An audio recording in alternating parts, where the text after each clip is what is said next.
In 1997, an Israeli television producer convinced the owners of Barney the Dinosaur to let him remake the entire show from scratch in Hebrew. And not just a dub of the English show, an entirely new rewritten production set in Tel Aviv for Israeli television. It became one of the country's biggest children's shows. It sold more than 100,000 videos and it established Barney as an Israeli culture icon. And then, it just disappeared. This is one of the deepest rabbit holes in Barney history. It was the first time the show had been completely handled outside the United States, and the result is unlike any version of Barney you've ever seen. It was culturally specific, intensely supervised, strangely liminal, enormously successful, and is now somehow largely lost. This is the complete story of the lost Israel Barney television show and why we might finally be on the verge of finding it all. Welcome to the Barney Desk.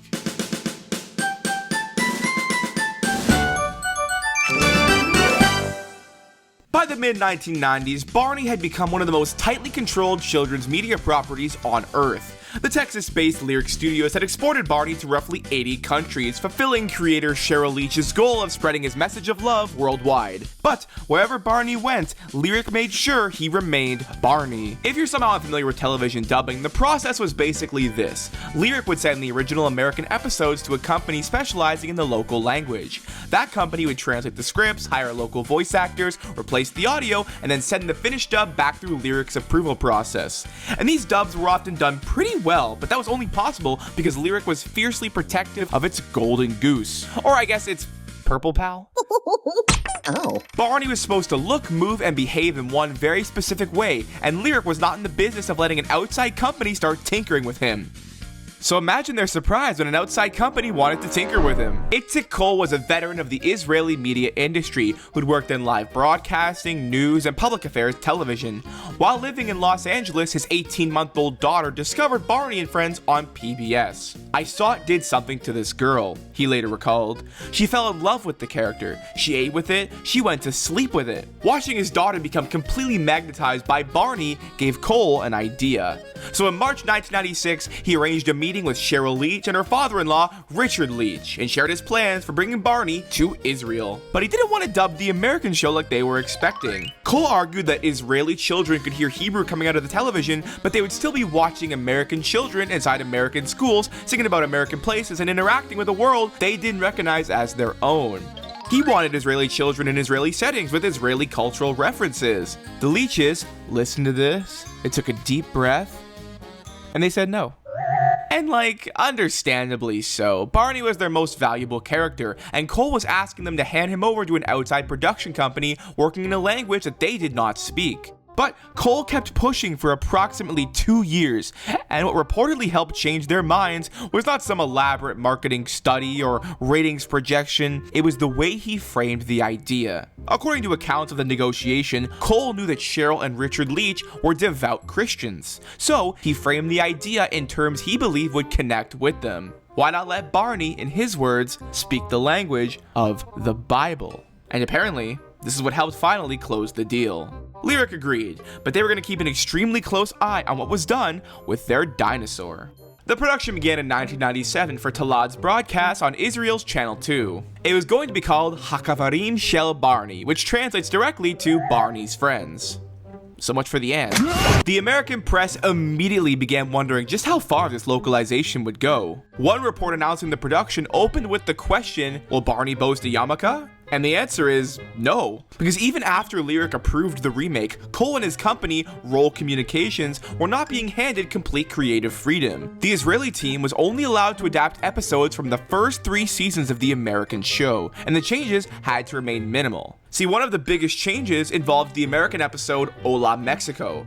Rather than recreating an episode designed to introduce American children to Mexican culture, the Israeli production transformed into a local Hafla celebration, which if you're unaware is a sort of big festival feast. The production reportedly cost around $41,000 per episode, making it one of the most expensive Israeli children's programs of its era. That included constructing a complete Barney set on a soundstage in Herzliya. The school interiors resembled the American show, but the playground area was completely different. Instead of the suburban American environment, it was explicitly designed to mimic Tel Aviv's White City, an area famous for its Bauhaus-influenced architecture. And yet, despite all that money and deliberate design, the show itself can still look a little cheap, and I think that starts with the set. I remember discovering footage of this show on YouTube as a kid, and the detail that stuck with me the most was specifically the backdrop. It has these apartment buildings sitting underneath an aggressively saturated deep blue sky, but I didn't even realize it was supposed to be the sky at first. It looked like someone had hung a giant blue sheet behind the set.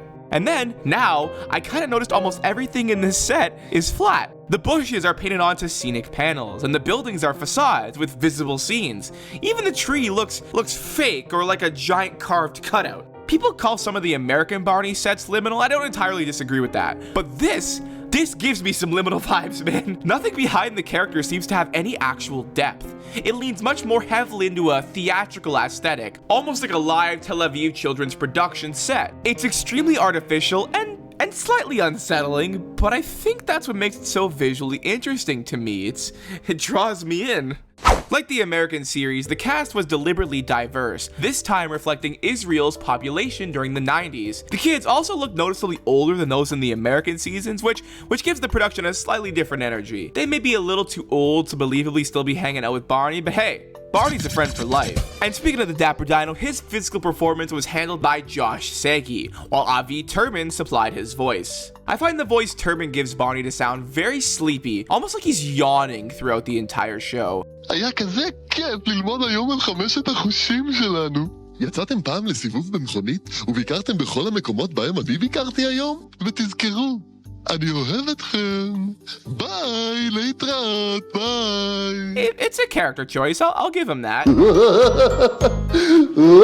Sagi was also shorter than the standard American Barney performers, so the costume sits a little bit differently on his body. He also occasionally leaves Barney hovering with his mouth wide open and kind of looks toward the sky, which is a bit of a no-no when you're performing the character. Baby Bop received the production's most obvious character change. Cole reportedly spent months trying to convince Lyric that Baby Bop needed a name that sounded more natural to Hebrew-speaking children. Eventually, she became Booba Bon. This name roughly means something like candy doll, although it was apparently selected because everyone just kind of thought it sounded cute. You know what's not cute though? She never moves her mouth. Like ever. Like she'll be standing there and full lines of dialogue are coming out, but her mouth is completely frozen in place.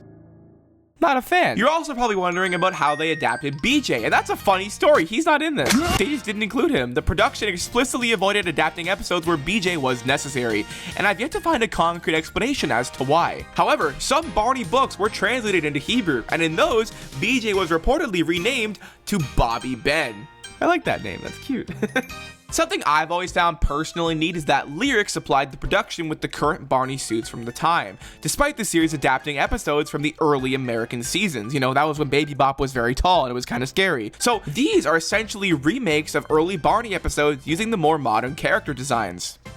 Visually, the production could reuse familiar costumes and recreate the original episodes, but adapting the songs was a much larger undertaking, and for that, they recruited Ehud Manor. Along with help from his daughter, Libby Manor, they translated the show's scripts and dialogue. But let's make this clear, Ehud Manor was not just some random translator. He was one of the most celebrated and prolific lyricists in Israeli history. He'd written more than 1,000 songs, including several Eurovision entries. He also adapted so many major stage productions into Hebrew, including Chicago, Sweeney Todd, Les Mis, and even Cabaret. To put this into perspective for an American audience, that's like getting Stephen Sondheim or Howard Ashman or hell, even Lin-Manuel Miranda to adapt the lyrics for a children's show. The fact that someone with that level of prestige was rewriting songs for Barney shows how significant the production was considered. According to Cole, Manor genuinely fell in love with the material and saw it as an opportunity to create songs that would remain with generations of children. Most of the familiar Barney melodies survived, but the lyrics were rewritten to work naturally in Hebrew. For example, the English alphabet became the Hebrew Aleph Bet Gimel, and London Bridge became Yarkon Bridge, referencing the river that runs through Tel Aviv. I'd also be remiss if I didn't mention that the Hebrew equivalent of the dinosaur sensation line in the theme song translates back into English as, "When he's big, he can touch us all." We're moving on. Every completed episode was shipped from Israel to Lyric's headquarters in Texas for inspection. The Lyric executives would watch it, compile a list of required changes, and send those back to the Israeli team. Nothing could air until every issue had been addressed. And judging by what counted as an issue, I understand why Cole said he personally stayed on set every day. During production of one episode, a Barney branded umbrella was accidentally left visible in the background. Lyric's rules prohibited commercial Barney merchandise from appearing within the show's world, so they demanded that the entire scene be scrapped and reshot. Lyric CEO Tim Klott and Itzik Cole both later acknowledged that the collaboration could be quite challenging at times, and the umbrella was not the only point of contention. The Israeli team also requested permission for Barney to participate in lighting Hanukkah candles, but Lyric rejected the idea. Barney was required to remain a universal, non-denominational character. Just like how Barney can't endorse a product, he also can't participate in a religious service of any kind. But eventually, after all the revisions and reshoots and notes being sent back and forth, both sides were happy with the finished project. And so, in late 1997, Hachaverim Shel Barney finally premiered. And any concern that Israeli children might not connect with an American character disappeared almost immediately.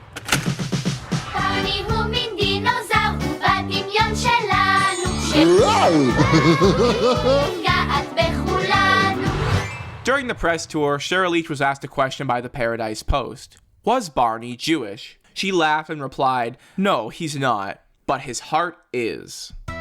By June 1998, Hachaverim Shel Barney had become the highest rated children's program in Israel. The whole video numbers were even more ridiculous. Cole reported that more than 100,000 Barney videos had been sold within the show's first several months.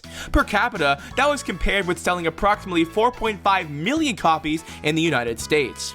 A later Israeli trade report claimed that 5 VHS titles had collectively reached around 160,000 sales. For 5 Barney tapes in a country with a population below 6 million at the time, that is nuts! Plush toys and clothing and other stuff followed suit, and Cole even discussed producing a live Barney stage show. Barney also became the face of a 1997 promotion at Paz gas station. The campaign promised thousands of raffle prizes in partnership with the children's newspaper Otoyot, with a trip to the United States as the grand prize. He even appeared on stage during a surprisingly adult comedy bit at Israel's 1999 People of the Year Awards before helping the winner of Child of the Year. Naturally, becoming that popular also meant that Barney developed Israeli haters. It turns out, Barney bashing was not exclusively an American cultural phenomenon. My man can't catch a break anywhere. Most of it was the usual criticism about Barney being too sappy. One writer for the Jerusalem Post complained that his 15-month-old daughter had been entranced, hypnotized, lobotomized, zombie-zized by what he called a blobby, prehistoric, platoon spouter. That's a tongue twister, let me tell you. Another older child interviewed in 1998 said classmates called him baloney and invented songs about dropping a hammer on him. Did they make him up themselves? I just want to read you a news report right here about a bunch of school children writing a protest letter. "We heard rumors that Barney was telling kids not to watch Ren and Stimpy," she says. "That's our favorite cartoon. Where does he get the nerve to tell people what to watch?" That's the funniest thing I've ever read. Israeli children loved Barney, they bought Barney merch, and immediately began bashing Barney. He had culturally made it. All this to say, a program this successful should be extremely easy to watch today. There were 2 seasons broadcast nationally. The episodes were reran, and the home videos sold in enormous numbers. So how does something that popular just vanish? The first season contained 26 episodes, many of which received commercial VHS releases through Classic Cassette. Portions of the season were later reissued on DVD, and some tapes were distributed outside of Israel. Those releases created hundreds of consumer copies that could eventually be collected, preserved, and uploaded and digitized. Season 2 was a different story.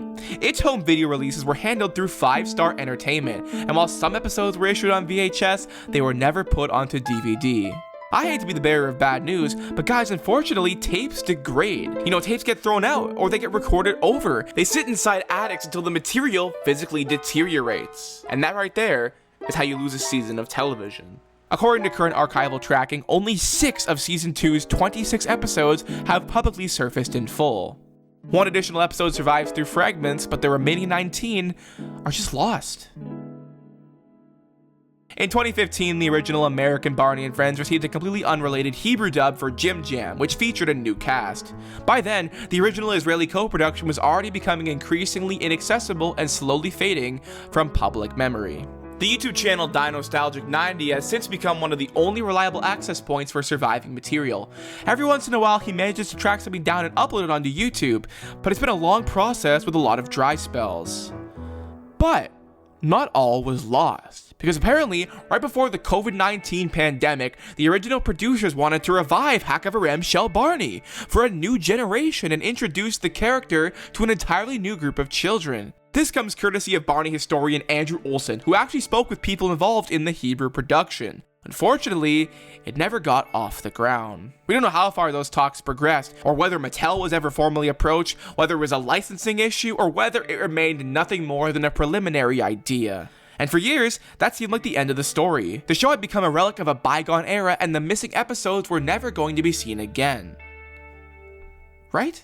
On August 6, 2025, the Israeli children's broadcaster Hop, which had rerun Hachaverim Shel Barney during the 2000s, uploaded a simple clip to its social media channels. At first, the clip seemed fairly normal. It was just an unusually high-quality copy of the Hebrew Barney opening theme. Except, at the very end, after the intro finishes, you can see a title card in the very first second of an episode called Hi Neighbor. That episode has never been leaked.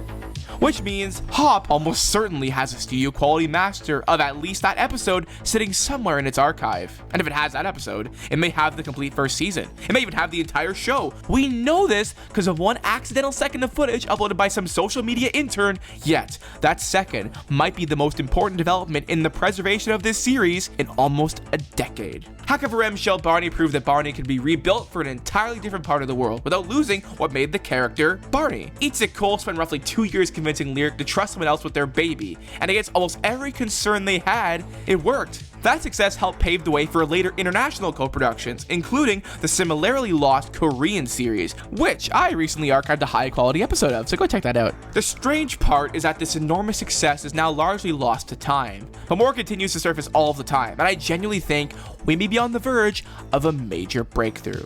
So, to any lost media hunters watching this, get out there and start searching. I know I have, because you never know what you'll find.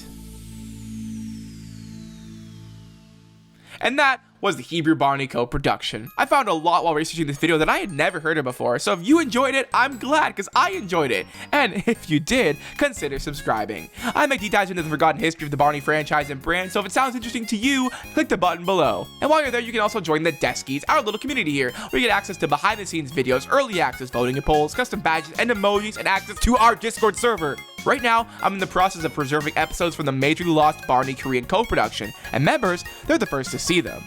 As always, I've been the Barney Desk, and thanks for watching.